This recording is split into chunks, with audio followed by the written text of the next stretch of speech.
इस आडंबर से भी उठो। ये भूत प्रेत चुड़ैल का प्रभाव कुछ नहीं है, केवल और केवल भ्रम है आपका। निश्चिंत रहिए, आपके घर में कोई बाधा बला नहीं रहेगी। अब संत का दर्शन किया है, गुरुदेव की कृपा से आपका घर भी पवित्र होगा। आपके घर में देवी देवता के समान नारी और नर सब रहो, वहां कोई भूत और चुड़ैल का निवास नहीं होगा।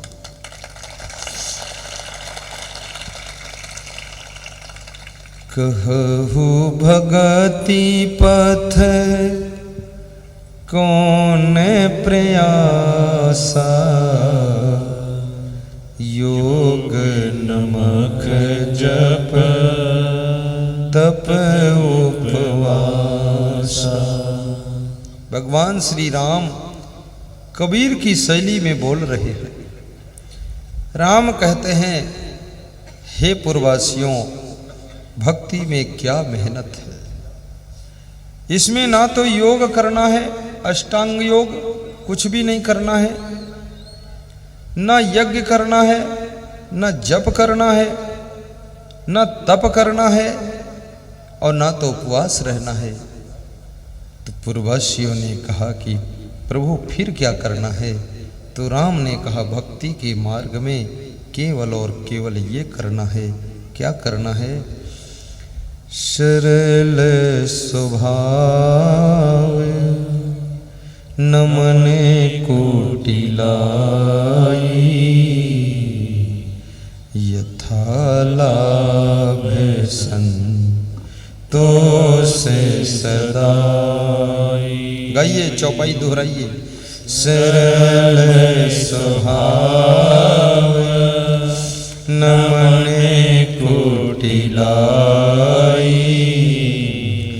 यथा लाभ संतोष सदाई। सिर्फ और सिर्फ स्वभाव को सरल बनाना। राम कहते हैं, सरल स्वभाव हो तो समझ लो भक्ति करना आ गया है आप। मन कुटिलाई, और मन में कुटिलता ना हो, कपट ना हो, छल ना हो, मन निर्मल हो। सरल स्वभाव न मन कुटिलाई, यथा लाभ संतोष सदाई। और जितना आपको लाभ मिल जाए उसमें सदैव संतोष रखो। इसका नाम भक्ति है। हाय हाय की जिंदगी मत जियो। संतोष बहुत बड़ी चीज है। संतोषामृत तृप्ता नाम तत् सुखम शांत चेत साम नच तद्धन लुब्धा नाम इतस्य एतस्य धावताम। उपार्जिता नाम वित्ता नाम त्याग एव ही रक्षणम तदा गोदर संस्था नाम परिवाह एवं वशाम। शांतुल्यम तपो नास्ति न संतोषात् परम सुखम न तृष्णाया परो व्याधि नच धर्मो दया समा। यद्रच्छा लाभ संतुष्टो द्वंद्वातीतो विमत्सरा समा सिद्धाओ सिद्धो च कर्तापि न निबद्धते। गोधन गज धन बाज धन और रतन धन खान, जब यावे संतोष धन शब धन धूरि सम। संतोष, लेकिन संतोष का अर्थ ये मत कर लेना कि काम ना करना संतोष है। काम ना करना आलस्य है, वो संतोष नहीं है। संतोष का अर्थ है काम करो और काम करने के बाद जो फल मिले उसमें संतोष करो, उसका नाम संतोष है। और काम ही ना करना ये संतोष नहीं, इसका नाम आलस्य है। आलस्य मनुष्य का सबसे निकटवर्ती दुश्मन है, मीठा पॉइजन है। आपके अंदर कितनी कलाएं हों, कितने गुण हों, कितनी बुद्धि हो, कितने आप योग्य हों, लेकिन एक आलस्य आपके अंदर आ जाए तो आपकी योग्यता का प्रयोग नहीं होगा, क्षमता का प्रयोग नहीं होगा, बुद्धि का प्रयोग नहीं होगा, आपकी कलाओं का भी प्रयोग नहीं होगा। वह सब कलाएं व्यर्थ पड़ी रह जाएंगी, बुद्धि पड़ी रह जाएगी। इसलिए कर्म योग पुरुषार्थ जरूरी है, बिना पुरुषार्थ के कुछ नहीं होगा। परिश्रम करो।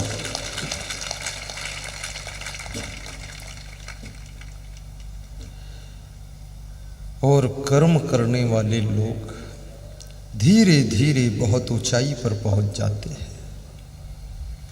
आप चाहे राजनीति के क्षेत्र में काम करें, लगे रहिए लगे रहिए लगे रहिए, धीरे धीरे विधायक भी बन जाओगे, मंत्री भी बन जाओगे, मुख्यमंत्री भी बन जाओगे, प्रधानमंत्री भी बन जाओगे। लगे रहो बस। आप साधु लाइन में साधना कीजिए, लगे रहिए लगे रहिए लगे रहिए, धीरे धीरे धीरे धीरे आप महान संत हो जाओगे। इतने योग्य संत हो जाओगे कि तुम्हारे दर्शन से भी बहुत लोगों का कल्याण हो जाएगा। तुम्हारे चरण स्पर्श से भी बहुतों की आचरण चेंज हो जाएंगे। सहनशीलता को बढ़ाइए, और आपके अंदर जितनी अधिक सहनशीलता होगी, आप अपनी कलाओं का उतना ज़्यादा प्रयोग कर सकोगे।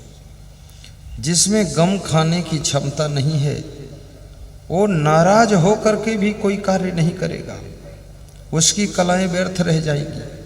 और याद रखना, इस दुनिया में जो अपनी कलाओं का प्रयोग नहीं करता है उसका महत्व खत्म हो जाता है। जो अपने गुणों का प्रयोग नहीं करता है उसकी कीमत खत्म हो जाती है। और जो अपनी शक्तियों का प्रयोग नहीं करता है उसका सम्मान खत्म हो जाता है। और जो अपनी क्षमता का प्रयोग नहीं करता है वो कंगाल और गरीब हो जाता है।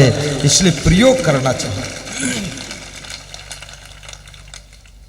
कपड़ों में भी संतोष रखना, आभूषण में भी संतोष कीजिए। अपने घर की स्थिति परिस्थिति को देख लीजिए, जिद न कीजिए, हठ न कीजिए। शांति तो मनुष्य को तभी मिलती है जब पूर्ण समझदारी आ जाती है। एक छोटा सा छेद भी नाव को डुबा सकता है, एक अवगुण भी तुमको अशांति में डुबा सकता है।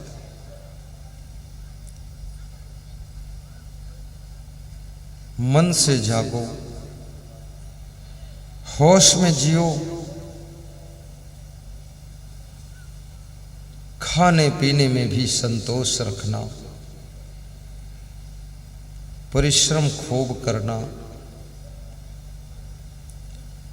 अपने माता पिता से भी प्रेम से बोलना। जिनसे तुम्हारा कोई फायदा नहीं हुआ है उनसे भी तुम प्रेम से बोल देते हो, और माता पिता से कितना फायदा हुआ इस पर जरा विचार करो। उन्होंने जन्म दिया, पालन पोषण किया, शिक्षा दिया, कपड़े पहनाया, विवाह कर दिया, मकान भी दे दिया, सामान भी दे दिया, ट्रैक्टर ट्राली भी दे दिया, जमीन जगह भी दे दिया, सब कुछ दे दिया।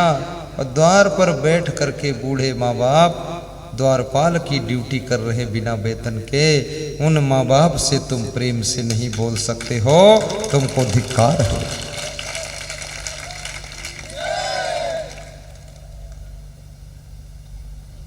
उनकी गम भी खा लेना। वे कभी कुछ पूछे तो उलझना मत, ज्यादा गर्म मिजाज मत रखिए। मैं एक बस में बैठा जा रहा था तो उसके बोनट पर लिखा था, कृपया मुझ पे पैर मत रखिए, मेरा मिजाज गर्म है। वो बस के अंदर जो इंजन के ऊपर बोनट था, अंदर पहले अंदर इंजन रहता था, ढक्कन रहता था, पुराने मॉडल की बस है, अब तो पता नहीं कैसा रहता है। तो उसमें लिखा था, कृपया मुझ पे पैर मत रखिए, मेरा मिजाज गर्म है। ऐसे कितने लोग ऐसे होते ना, कृपया मुझसे कुछ मत पूछिए, मेरा मिजाज गर्म है। उनका मिजाज गर्म है, कोई कुछ पूछ ही नहीं सकता, बोल ही नहीं सकता, इतना खतरनाक रूप है उनका। और आपके माता पिता, आपके गुरु तुम्हारे बड़े हमदर्द होते हैं। वे निगरानी रखते हैं कि हमारा बेटा कहाँ गया, हमारा शिष्य कहाँ है। वे तुम्हारी देख रेख रखते हैं, बहुत केयर करते हैं। और जब देख लेते कि हमारा बेटा आ गया है, तुमको देख करके फिर सो जाते हैं। तुम जब तक लौटते नहीं हो तब तक तुम्हारी याद में वे जागते रहते हैं। कृपया जरा आकर के उनको नमस्कार कीजिए और उसके बाद जा कर के विश्राम कीजिए। माता पिता को धन्यवाद दीजिए।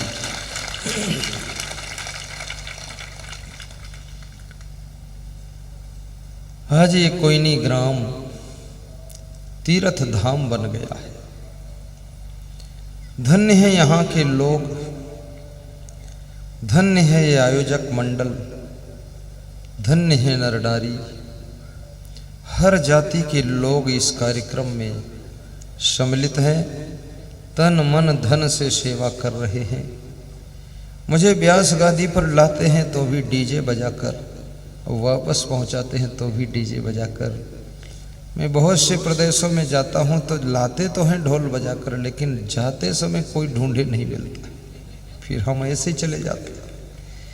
पर यहाँ दोनों तरफ से मेरा स्वागत करते हैं। और माताएं बहनें भी, आज जितने घरों में मैं गया हूँ सबके घरों में सुंदर रंगोली बनी हुई थी, गुब्बारे टंगे हुए थे, सुंदर कागज के फूल, प्लास्टिक के फूल लगे हुए, अच्छी तरह से बिछावन, गुरुदेव का सिंहासन लगा हुआ है। खाने पीने के लिए हर घर में इतना बड़ा प्रबंध था कि एक कोना तोड़कर मैं खा लेता था, बहुत घर जाना था। और आज जो यहाँ शोभा यात्रा लेकर के हमको आए तो जो पटाखा फोड़ने वाले थे मिलिट्री की ड्रेस पहने हुए थे और पाँव में वो बंदूक फंसा कर फायर करते थे और उलट जाते थे, गिर जाते थे। ऐसा लगता था मिलिट्री में कोई फायरिंग चल रही है। बड़े विचित्र लोग। मानना पड़ गया कि बिहार के लोग एक नई नई कला की खोज करते हैं, उसी प्रदेश का नाम बिहार होता है।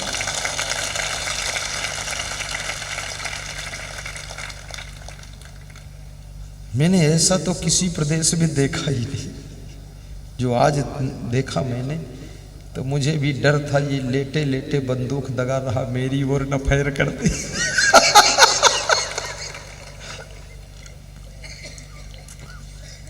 बहुत भाव। कहु भगति पथ कोने प्रियासा, योग नमक जप तप उपवासा। कहु भगति पथ कौन प्रयासा, योग नमक जप तप उपवासा। सरल स्वभाव नमन कोटिलाई, यथा लाभ संतोष सदाई। सरल स्वभाव नमन कोटिलाई, यथा लाभ संतोष सदाई। मन में कुटिलता ना हो, छल ना हो, चालाकी ना हो। निर्मल मन जन सो मोहि पावा, मोहि कपट छल छिद्र न भावा। कबीर मन निर्मल भया, जैसे गंगा नीर, पाछे पाछे हरि फिरे, कहत कबीर कबीर। आपका मन भी निर्मल हो, खान पान भी निर्मल हो, घर भी पवित्र हो, आपकी गाड़ी भी पवित्र हो, आपका बिस्तर भी शुद्ध साफ हो, आपके कपड़े भी साफ सुथरे होने चाहिए। मैं निवेदन करूंगा, आपका घर छोटा हो, बड़ा हो, कच्चा हो, पक्का हो, जैसा हो, लेकिन उसकी सफाई अच्छी तरह से कीजिए, सामान की सेटिंग भी कीजिए और उसको संभाल के रखिए। यदि आपका घर साफ सुथरा रहता है तो वहां लक्ष्मी का निवास रहेगा, दरिद्र दूर हो जाएगा, लक्ष्मी भरपूर आ जाएंगी और वहां गरीबी हट जाएगी, अमीरी का प्रवेश हो जाएगा। इसलिए घर को साफ सुथरा रखना, कपड़े भी साफ सुथरा रखना और दांतों को साफ रखना, तो आपके घर में लक्ष्मी की कृपा होगी।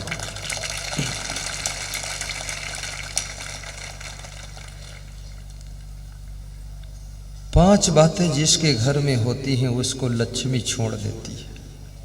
बता दूं? कुचेलिनम दंतमलोपधारिणम बहवासनम निष्ठुरभाषणम च सूर्योदये चास्तामिते शयानम विमुच्यति श्री यदि चक्रपाणि। कुचेलिनम, जो लोग मैले वस्त्र पहनते, गंदे कपड़े पहनते, और कितने लोग तो ऐसे भी देखे गए कपड़े तो बहुत अच्छे हैं, लेकिन नाक जब साफ करते हैं ना तो ये अंगुलियों में जो नाक लग जाती है उसको पेंट में पीछे पोंछ लेते हैं। तो उनसे पूछो ऐसा क्यों करते हो? बोले ये ऐसी कीमती चीज है, कोई फैक्ट्री में भी बनती नहीं है, केवल स्पेशल बनाता हूं, रखता हूं। और कितनी महिलाएं अपने बच्चे की नाक भी धोती में पोंछ लेती हैं और अपनी भी नाक उसी में पोंछ लेती। फिर जब मेरे चरण धोती तो मेरे चरण उसी धोती से पोंछ देती हैं कि महाराज थोड़ा माल तुम भी ले जाओ।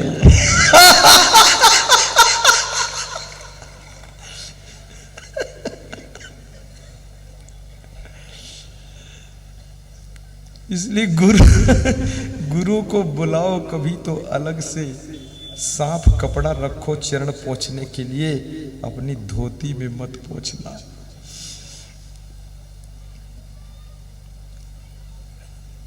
और कभी आटा मारो तो हाथ धोकर मारो। कितनी महिलाएं तो पसीना पोंछती हैं फिर उसी हाथ से आटा मारती है, तो पति कहता रोटी कुछ नमकीन लग रही है। तो उसकी वाइफ कहती है कि ऐसा केमिकल डाली हूं, निजी कंपनी का केमिकल है ये पसीना, ये गंदगी मत रखो। कितने घरों में भात में बाल निकलता है, रोटी में बाल, पूड़ी में बाल, सब्जी में बाल, बिस्तर पर बाल, बाल में बाल, और बाल के बारे में कहो तो बड़ा बवाल।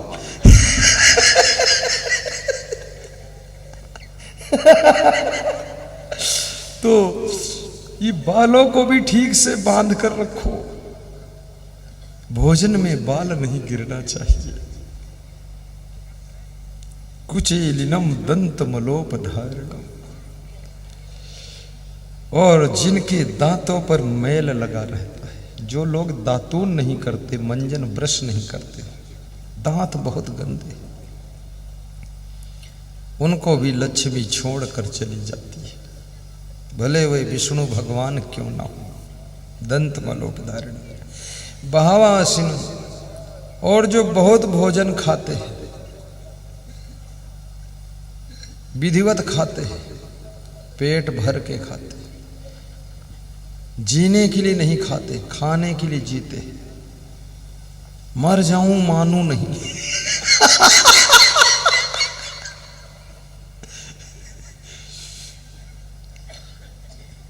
पूरा भस्मासुर है। और अधिक भोजन खाने से बुद्धि कम हो जाती है। भोजन 2 बार खाइए, 3 बार खाइए, बार से मतलब नहीं है, लेकिन ज्यादा मत खाइए, मात्रा कम लीजिए। क्वालिटी हो भोजन में लेकिन क्वांटिटी कम कीजिए, और भोजन चबा चबा कर खाइए। कितने लोग तो भोजन इतनी स्पीड से खाते हैं, वो परोसने वाला रसोई में जब तक पूड़ी लेने जाता है थाली साफ, फिर 2 पूड़ी रखा उसने डबल,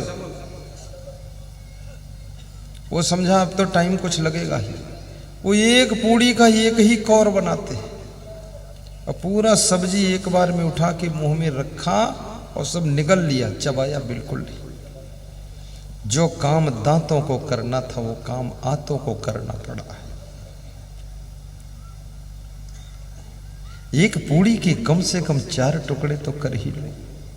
ऐसे तो 8 करना चाहिए, लेकिन खैर तुम 8 तो नहीं करोगे, पर 4 कर लो वही बहुत है।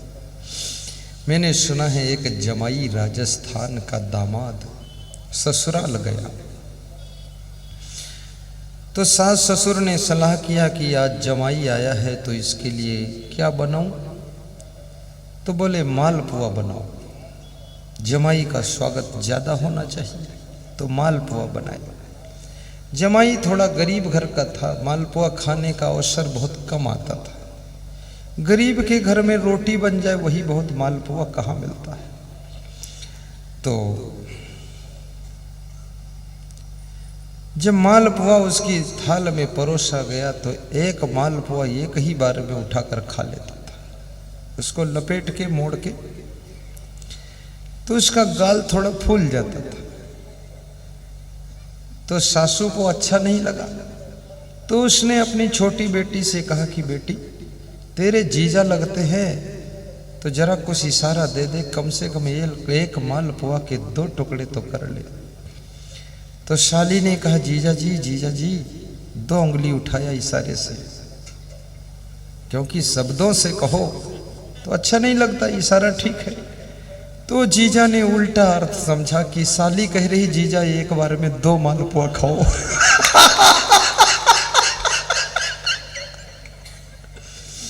वो साली इशारा ना देती तो ही ठीक था, उल्टा हो गया। तो वो 2 मालपुआ मुंह में घुसेड़े, दोनों गाल फूल जाए बंदर की तरह और गब गब गब गब खाए।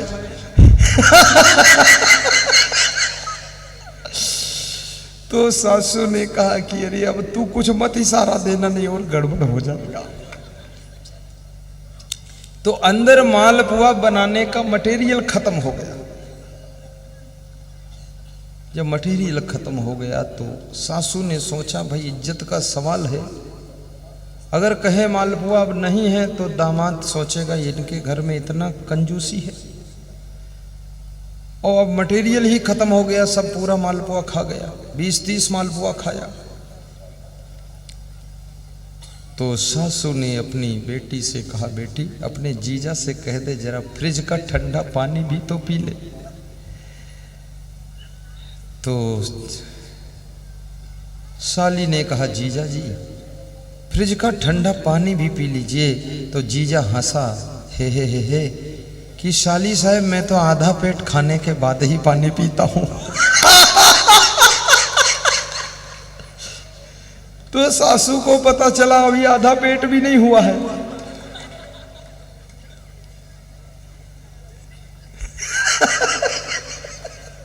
अरे पेट है कि पेटीकोट है, पेट है कि इंडिया गेट है।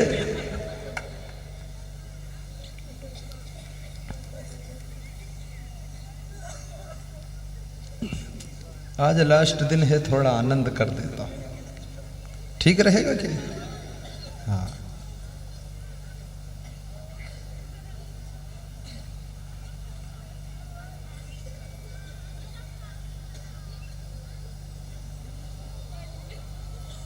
बहुत रात बीती चलो अब सुला दूं, बहुत रात बीती। कोई उठना मत, सब बैठे रहना, मालपुआ आने वाला। और कोई जमाई हो तो बुरा मत मानना, ये राजस्थान की जमाई की बात है, बिहार की जमाई की बात नहीं।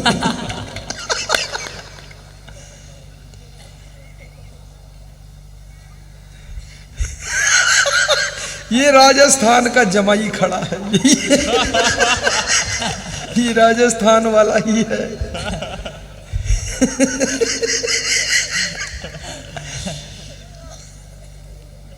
क्या गा रहा था मैं भूल गया। बहुत रात बीती, अभी कहाँ बहुत रात बीती, थोड़ी देर बाद गाऊंगा इसको, अभी तो थोड़ी रात हुई है।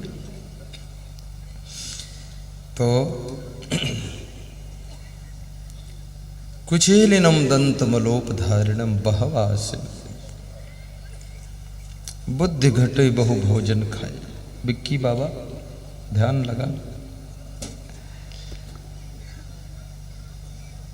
तेज घटई सब भोग की संगति बुद्धि घटई बहु भोजन खाए। ज्ञान घटई नर मूढ़ की संगति ध्यान घटई चित्त को भरे माए। ज्ञान घटई नर मूढ़ की संगति ध्यान घटई चित्त को भर माए। भोग तेज घटई सब भोग की संगति बुद्धि घटई बहु भोजन खाए। जो अधिक भोगों को भोगता है, जो नर नारी अपने तेज को छीण कर देते हैं, तो उनके चेहरे भी तेजहीन हो जाते हैं। तेजवान बनो।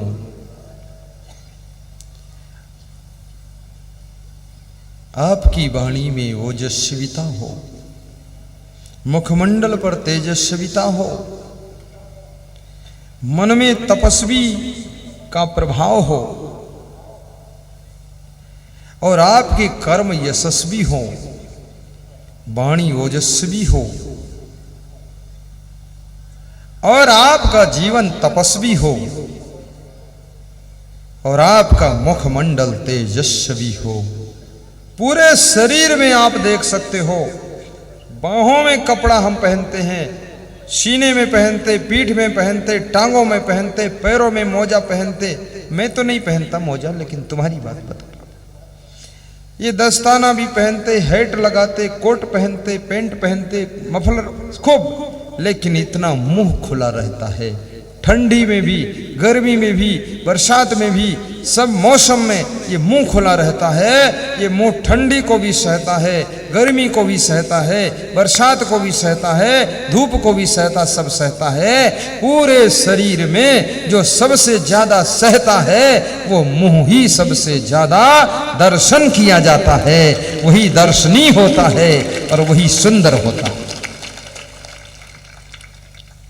इस दुनिया में भी, घर में, परिवार में, समाज में, पॉलिटिक्स में, जहां भी जो जितना ज्यादा सहनशील होता है, गम खा लेता है, सह लेता है, वो उतना ज्यादा महत्वपूर्ण होता है और वही सबसे बहुत बहुत धन्यवाद भी प्राप्त करता है।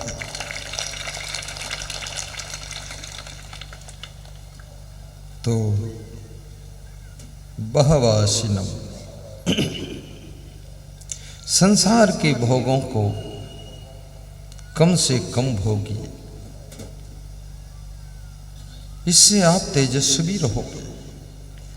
आज तो कम उम्र में भी बच्चों को देखा जाता है तेजहीन दिखाई देते हैं। याद रखना, इस अपने चंचल मन को वश में कीजिए, ये चंचल इंद्रियों को भी कंट्रोल कीजिए। ये शरीर में जो इतना भोजन करते हो, थोड़ा सा रक्त बनता है और रक्त जब पकता है तो उस रक्त के पकने से थोड़ा सा रज और वीर्य बनता है। जो शरीर का राजा होता है, जिसके लिए हनुमान चालीसा में कहा गया है कि आपन तेज संहारो वापे, लोक तीनों लोक हाँकते कांपे। उस परम तत्व को, शरीर के राजा को संभालिए, फिर निष्कंटक राज्य कीजिए। अपन तेज संहारो बापू। इसके लिए गंदे दृश्य मत देखिए, गंदे गाने मत सुनिए, गंदे भोजन मत कीजिए, गंदी बातें मत सुनिए, गंदे शब्द मत बोलिए। बहुत सावधान रहना पड़ेगा। ये पिक्चर देखने से, सीरियल देखने से, फिल्म के हीरो हीरोइन के डांस देखने से, गंदे गाने सुनने से मनुष्य तेजहीन हो जाएगा। भूल कर कुसंग में जाया न कीजिए, कुसंग, अश्लील गीत गाना गाया न कीजिए, भूल कर कुसंग में जाया न कीजिए। आप भूल कर कुआं में गिर जाओ तो भी डूब जाओगे, जानबूझ कर गिरो तो भी डूब जाओगे, दूसरा जबरदस्ती ढकेल दे तो भी डूब जाओगे, भूल कर कुसंग में जाओगे तो भी बुराई का असर आपके ऊपर आ जाएगा, इसलिए भूल कर भी मत जाइए।